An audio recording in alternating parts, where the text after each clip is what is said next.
Hey everyone, welcome to the Horror Show Podcast. I'm Cecil Laird. And I'm Producer Dave. And we are back. This time, you guys, we're going to be doing something a little bit different. We're actually going to be doing a sort of year in review, but from Dave's perspective. Yeah, my opinion. Exactly. My opinion counts. Exactly. We recently did a top 6 of 2015. And there's no irony that my favorites are very similar to yours. Yes.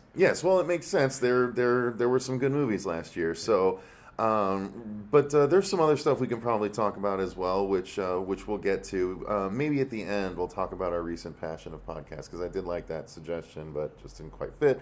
But so here's the agenda, guys. We're going to talk about David's top movies from 2015, top horror movies from 2015. Then we're going to segue into what might be sort of a next to last sweet update, and then. We're also going to be talking about some podcasts that we've really been into, which will not be necessarily super horror-y, but that's why we'll save it for the very end, so you can skip it if you want. And a very special podcast of our own that's coming up very soon. Yes, exactly. Because it does. That's part of why we want to talk about them, because they've sort of been an inspiration for what we did for a special podcast coming up. And I'm really excited, first of all, to be back on the podcast.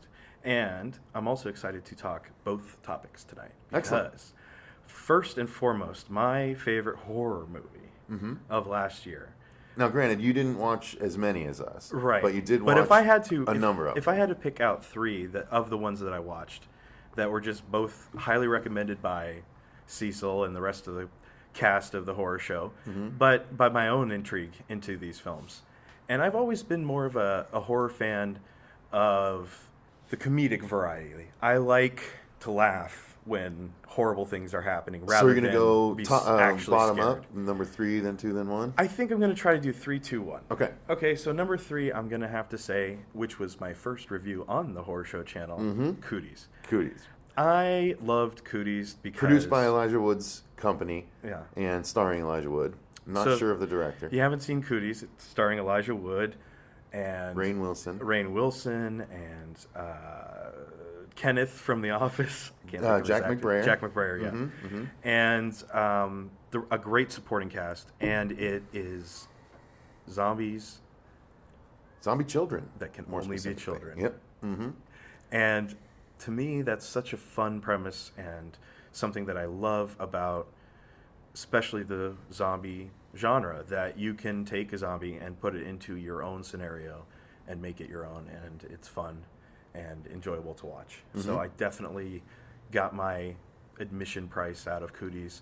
It was overall, I think, a very fun and funny movie, but it definitely tried to make it more impactful. Like they tried to go on a deeper level with the characters, but the truth is I didn't need that. Right. I didn't need to, really care deeply for the characters. I was along from the journey from the premise. I think we actually needed more football runs through crowds of kids than we needed story, honestly.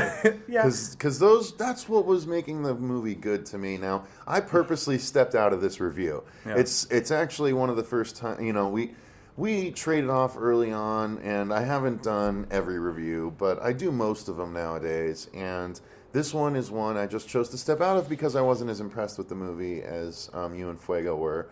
But that was one of the things that I did like about it, was it's fun. Okay, granted, that the whole thing is going to be silly, but they didn't quite commit to silliness. Because when you're going for it, when there's kid zombies coming to kill you, then you start wailing on them. Yeah. And that's where the fun would have been, is if they'd really gone nuts taking out these kid zombies. Granted, and if it was more indie, like if it didn't have Elijah Wood and all these other big stars, I think they might have taken that risk. No, but I think listen, in a post-Deadpool world, now that I've seen that, you haven't seen it, but it's one where I think you could get away with having all this silly violence, gratuitous violence on kids, as long as they're zombie children. Yeah. And you show them tearing people apart, which they did in the movie. Yeah. Well, and like I said before, I mean, we have our own history with the idea of a post-apocalyptic world that only affects children somehow. And so what a great concept to appeal to me. That's true. I didn't think of it like that. That is true. That there's this thing that only happens to kids, and so that's one of the things adults have to not only be scared, but they have to help protect the kids that aren't infected. Yeah, and protect them or get eaten, which is the worst. Like if you have a bite, at least you could get away for a while and take your own life before you turn. But like, there's no chance of turning. You just get eaten to death. Well, and this one you said you liked the fact that it was limited to kids, Yeah. because that's not usually. I love an immunity.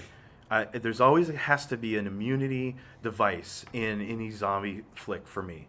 Like any zombie film or story, I need to know that there's some way that some people are literally just immune. It's as simple as that. Or if it's only males are immune, or only children can catch it, or get transmitted to each other. I did want to point out that opening scene with the chicken McNugget. This isn't spoiling anything if you haven't seen it, but the way the zombie plague outbreak happens with the infected chicken McNugget. Infected chicken nuggets. That goes out to the kids. That's all it is. It's just infected nuggets. It's so gross. It's so disgusting. It's so gross. And that's why I was saying from the get-go, I was sold on the premise. Like, what's wrong with me? Remember the sequel to Night of the Living Dead where the fucking barrel goes off into the river and then the river goes by the graveyard and that's what reanimates the dead? I think that's Return of the Living Dead. Yeah, the sequel. Or maybe the third one. No. Oh. That's a different series from Night of the Living Dead. Whatever, either way. Yeah, no. That's the campy zombie I'm movies. seeing that I saw in a parallel. That's how they opened the movie. They showed how the zombie outbreak happens, and then obviously the teachers. I did enjoy that aspect of it. Everybody can relate to either being a teacher or being a student. So it's like a smart movie, and I enjoyed it. All the acting was great. And, aside from some, I would say, an A-class things that they didn't have, like you were saying, more scenes where there was, destruction and chaos and stuff like that. What I was going to say is, what's wrong with me thinking about the fact that there was a movie about kid zombies tearing apart some of their cohorts and teachers, and the chewing on flesh, which there wasn't much of actually, but even the allusion to chewing on flesh wasn't as disgusting as the kids eating tainted chicken nuggets. Like, what's wrong with me? It was bad. It was really gross. It was really well done, I guess, in that case. But so Cooties was okay. Okay. It was okay. Anyway, I understand why it's on your list. It's my number 3. Again, I think I probably only watched maybe 5 or 6 horror movies this year. You don't have quite the time that we do, unfortunately. And like I said, I just prefer the ones that are more to the funny bone of the horror. Mm-hmm. Because I think because of my behind-the-scenes nature of when I watch films and watch stuff like that, it's hard for me to fall into the suspension of disbelief. Mm-hmm. So for comedies, though, I can. And really good horror, like The Conjuring, I know that's a little bit old, but I actually fell into that trap because it was really well done. Mm-hmm. But long story short, Cooties was my top 3. All right. Top 2? What was number 2? Is actually a very close tie. Okay. Because so your number 2 and number 1 are first tied. Place and second place, they're so great to me, they're hard to distinguish between the two. So I would say... They were also my number 1 and 2. Right. And one of them was in Jaime's top 2 as well. So I would say my number 2, if I had to put them in order, I would say my number 2 is Final Girl. Final Girls. Okay. Oops. Final Girls was what Dale and Tucker versus Evil. Mm-hmm. Funny bone. That's where it got me. Mm-hmm. But that's a very good comparison as far as the amount of laughter. And because I actually cared about Dale and Tucker, like the actors were so great together. They had such great chemistry. They're doing another one. Oh, thank God. Mm-hmm. And they had such a great character. I cared about them getting in trouble and getting away at the end. Mm-hmm. So they made me care in a funny way about those characters. And in the same way, Final Girls made me care about the character using the bittersweet scenes to go along with the hilarious sort of Inception-style horror film. Mm-hmm. And I loved being inside the film and the credits breaking and the black and white, the flashbacks. It was the slow motion. It was the slow motion. It was so much fun. And what did you think of the Adderall striptease? The Adderall striptease was amazing. It was amazing. She was a fun character. They definitely fulfilled the stereotype of slasher pick actors or whatever characters that you're going to put into. They have the slutty girl, the nerd, the virgin, they had them all. The Adam jock. Devine, Yeah. or wasn't that his name? Yeah, Adam Devine. From Workaholics. So He's so awesome. And they had a good cast. They had recognizable faces of good quality. And there you go. That's number 2. So I also wanted to know, as far as the story goes, because we know that you were saying the movie was funny. What did you think of the actual drama aspect of it? Because there was a strong drama aspect between Malin Ackerman and the girl that played Max, who was also in American Horror Story. Well, I mean, that's honestly, the magic of the film happens because of that desire to connect with her mother, who has ceased to exist in her world, right? And so the magic of this entire film is sort of Wizard of Ozzy. Yeah, you're right. Where, they're gonna, she kind of like, there's a fire in the theater, and the next thing she knows, she's in the film.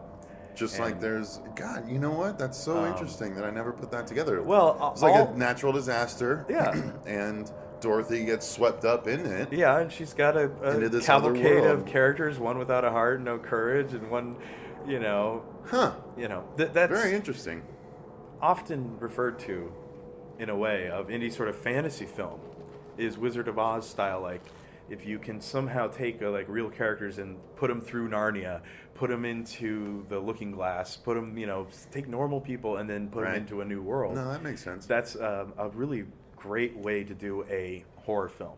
And ultimately, this was a horror film, but I would call it a horror of the comedic variety. And there was definitely a dramatic aspect to it. But here's what I'll say. Anytime you have good drama with good comedy, those are the best movies. Because emotional roller coaster, yes please. I want to go on a ride when I watch a film. And good points. When you can take me low, get me high, go back low, go higher, and then drops. Right. That's what I want, and that's what this film definitely had in its dramatic side. And like I said before, like the 50-50 aspect, it felt like half the film was sort of this dramatic longing for connection, like a journey film of a girl trying to connect with her mother. And the other half was the comedic, where it was taking place was funny, and the characters that came from that place were funny. So definitely all of those things combined made Final Girls one of those films that you probably, if you're not a huge horror fan or if you're not looking for it, you'd probably miss it.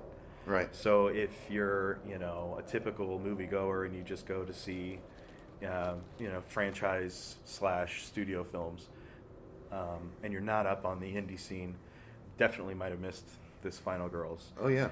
Luckily, I think it's coming out on Netflix. I don't know. I don't know it will probably be on Netflix eventually. If not, you can probably get a copy.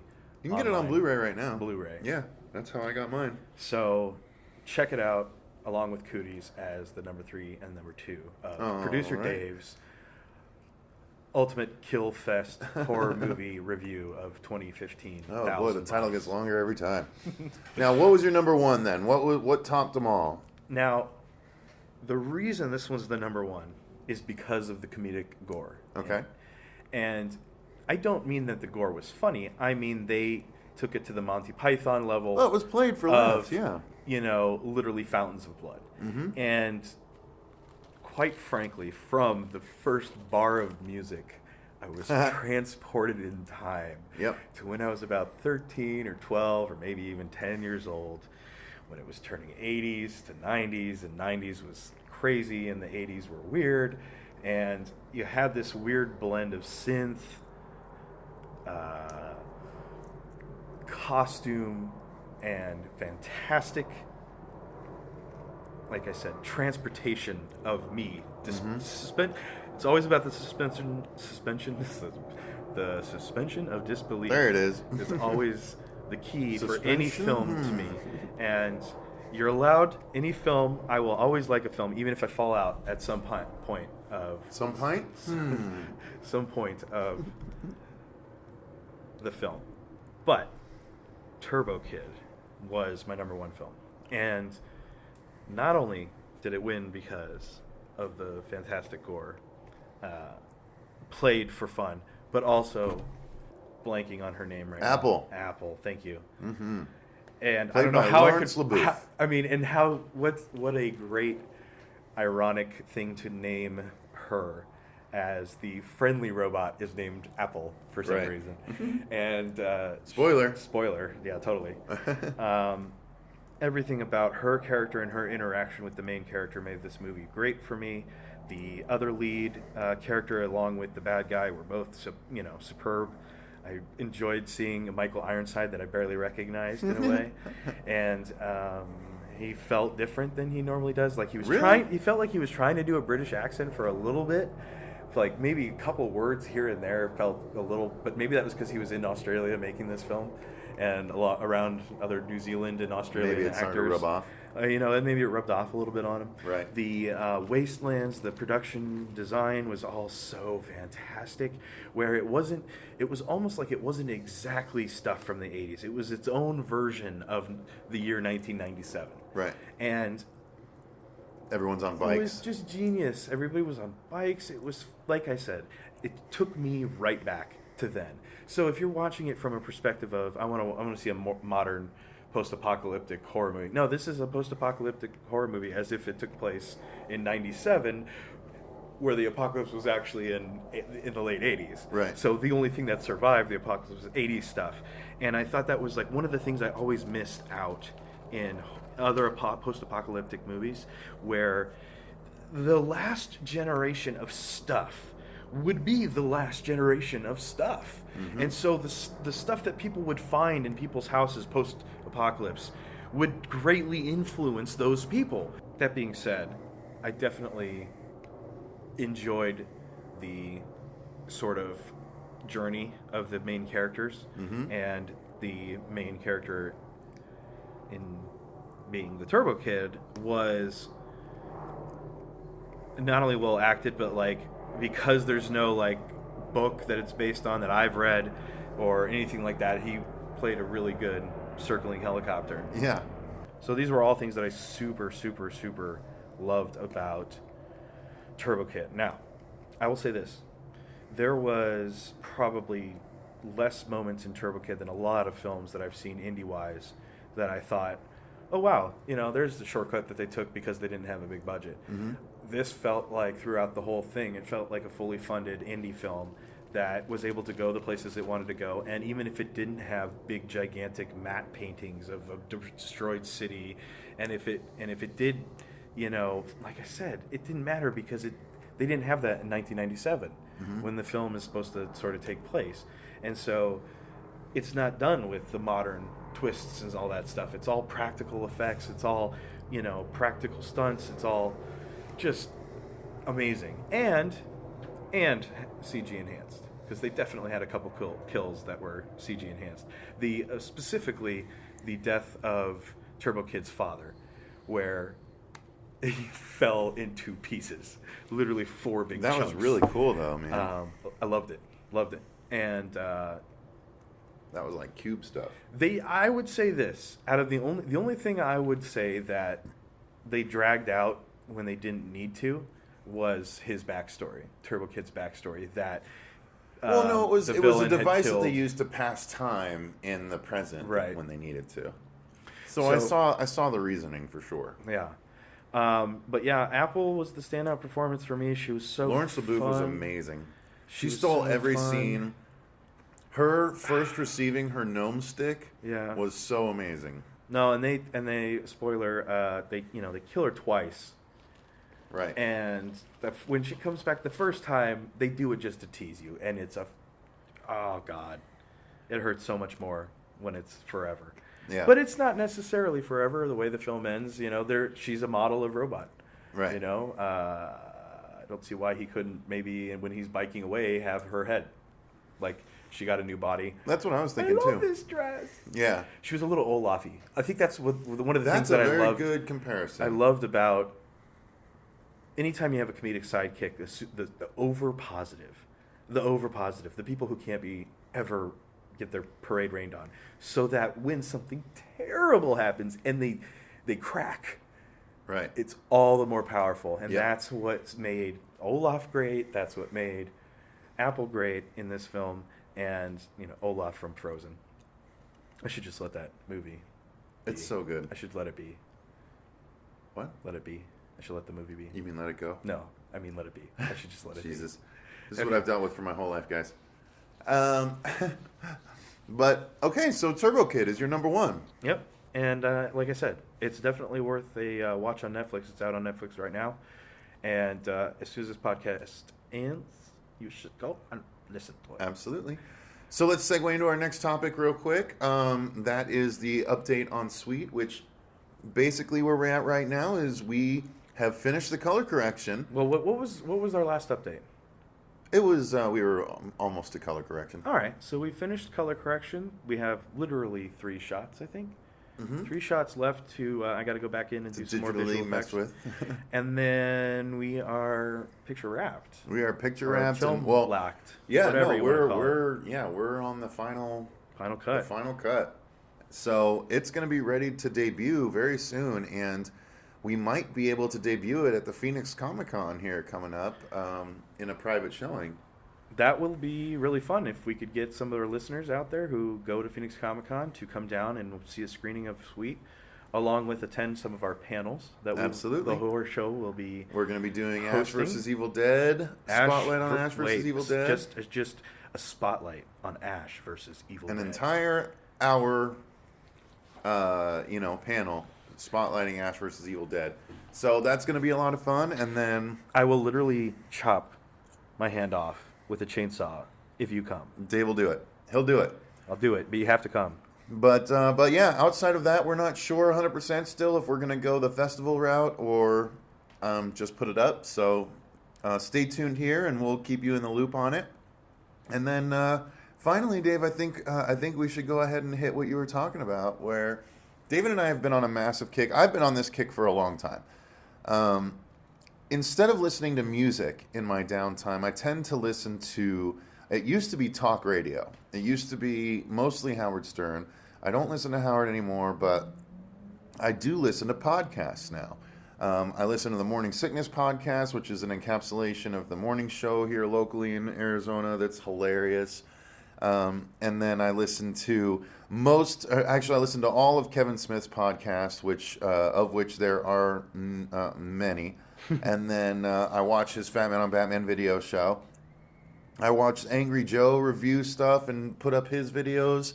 I watch a number of things like that. And the podcasting thing, I've been getting into recently, the improv podcasting. I love the improv podcasting. So I listen to Comedy Bang Bang. I listen to basically Comedy Bang Bang introduced me in large part to both Paul F. Tompkins and Lauren Lapkus as their characters on Comedy Bang Bang. And then I decided to start seeking them out because Paul F. Tompkins also does a number of appearances on Doug Loves Movies, which is another podcast I listen to. So there's tons of great stuff out there, but one of the things that I got Dave hooked on is a podcast that I'm deep into. I've listened to every episode numerous times. Oh, you're so deep. Yeah, which is the first podcast that I've done that with is listen to multiple episodes. So, the same episode multiple times, and I've actually gone through them all about 5 times at this point. But it's fantastic. So, Dave, tell me, what are some of the things that you've gotten into recently? Well, first of all, I will get into the podcasts in a second. Okay. But I will say that I've been able to watch the Green Arrow and the Flash and that whole saga that's taking place on the CW, and that's really interesting to me. Awesome. We've been having fun talking about that. I also would say that catching up on a bunch of shows that I always wanted to watch is one of the things I love about Netflix, and I will mention Always Sunny in Philadelphia is one of my favorite little kind of like over and over shows that I can watch on Netflix right now. But besides the 10-minute podcast, I mean, I don't know how many podcasts I have. I don't subscribe to a lot, so I've only got a couple. I try to listen to our podcasts because they're usually pretty informative and fun, right? Yep. Yeah. We're scary informative. So, yeah, I mean, that's basically what I've been into lately, and I've enjoyed the 10-minute podcast as far as the improv platform improv's always been really funny. I remember Paul F. Tompkins from stand-up way back in the day. Really? Yeah. I remember I thought he had a special. Not only that, but he was in the Tenacious D movie. He was in a couple other little comedy movies that he was a day player, essentially. He had a couple lines or something like that. That's usually what he does. He's always very funny, and that's the thing I think podcasts brings to the new media, is that like you said, people don't listen to the radio anymore. Right. It's the commercials are annoying, and one of the things I was going to say, the way they integrate commercials into podcasting is the way of the future. Yeah. Because there's no point in running a 30-second commercial with the jingle and the whole 9 yards. Yeah, if you play it enough, you spend enough money playing this commercial, people will pick up the jingle. Right. But even if you advertise over and over, if it's a funny read every time they do it, and that's what I think radio always did, and radio advertising always, they made a lot of money doing that because they'd have the host read an advertisement. So, that being said, I enjoy this new media. I know it's been around for probably 10 years now, but it's new to me. And so, yeah. Well, I'm glad to finally have you on board, because I was, there weren't many people that I knew that were listening to the 10-Minute Podcast regularly. And I didn't want to have to start talking to my ex regularly to talk about it. So I'm glad you finally have gotten going. Yeah. So one last thing. Right. Before we sign off. Mm-hmm. And well, how does that talk relate to what we have coming up? We have a podcast coming up where we attempt. Yeah. Is that what you're going for? Okay. Sorry. So, that being said, we thought we'd do something special for the people who download our podcasts. Yep. And give you guys something to look forward to by promoting it, so that if you listen to this one, then you'll listen to that one. It's about 4 weeks away. About 4 weeks away. Mm-hmm. Podcast number 100. Yep. And it's coming up soon. And we did something really special with the whole cast of the horror show. And hopefully, if you tune in, you'll hear some podcast-inspired podcasting. Exactly. And don't sue us, other podcasters. Yeah, if it's something that I had a lot of fun doing. I know everybody else did, and it's something to look forward to if you are a loyal fan to the Horror Show podcast and or show. All right, I think that's pretty much our podcast. Let me, as producer Dave, mention if you would like to get a Horror Show card. If you'd like to get a Horror Show Coexist, a Horror Show Coexist t-shirt, you should email us at thehorrorshow666@yahoo.com, and we can arrange to have you toss us a few shekels, and then we will toss you one of the most awesome horror design t-shirts you've ever seen. Awesome. It's so fantastic. It's on our website, so go check it out there at thehorrorshowchannel.com. But yeah, I think that's going to pretty much do it for this episode. Yeah. And like we said, check us out next week with the next podcast. Absolutely. So thanks for listening. I've been Cecil Laird. I'm producer Dave. And until next time, remember, stay scared. Or don't. Bye. Or do.